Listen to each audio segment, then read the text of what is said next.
wa Sudani Kusini Salva Kiir ambaye amefanya uteuzi wa kamati itakayoandaa uchaguzi nchini humo kwenye taifa hilo la Afrika Mashariki.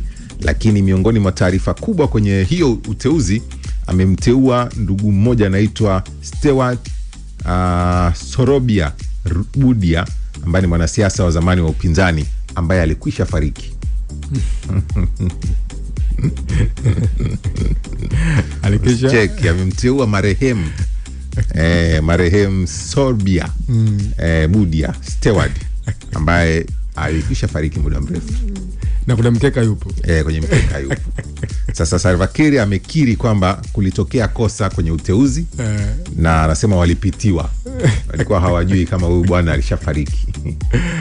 Kwenye kamati wamemjumuisha kama moja kati ya watakaoandaa uchaguzi, ila ni marehemu. Bwana, Sudani ya Kusini ni taifa ambalo tunafahamu lilipitia kwenye misukosuko mikubwa sana baada ya kujitenga na Sudani ile nyingine ya kaskazini. Kwa sababu ya hiyo mitifaruku ya kikabila, ya kikoo. Na mwaka 2013 2012 waliweza likatangazwa taifa jipya la Sudan. Na limeendelea kupitia katika mgogoro mkubwa sana wa kisiasa, hata mgogoro wa vita wenyewe kwa wenyewe.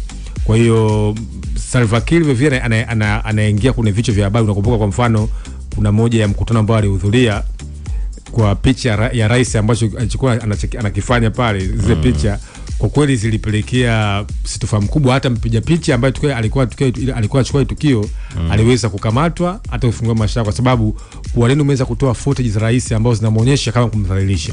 Kwa hiyo ni kiongozi ambaye umri wake anatajwa ugonjwa, kama amekuwa na shida ya kusahau. Na unafahamu kwamba inatajwa vile vile ataendelea kugombea vile vile ndani ya nchi ya Sudan Kusini. Familia ya marehemu huyo inadai fidia kwa kuzingatia tamaduni zinazowakataza kuomba au kuamsha roho ya marehemu bila ufahamu. Wanadai kwamba wanaenda kudai fidia mahakamani, kwamba ndugu yao ametumika tena wakati ashafariki. Wangetulia kwanza afu wanaomba mshahara wa mjumbe wao wa kamati. Hiyo ni kutoka Sudani Kusini bwana, kwa bwana Salva Kiir. Sisi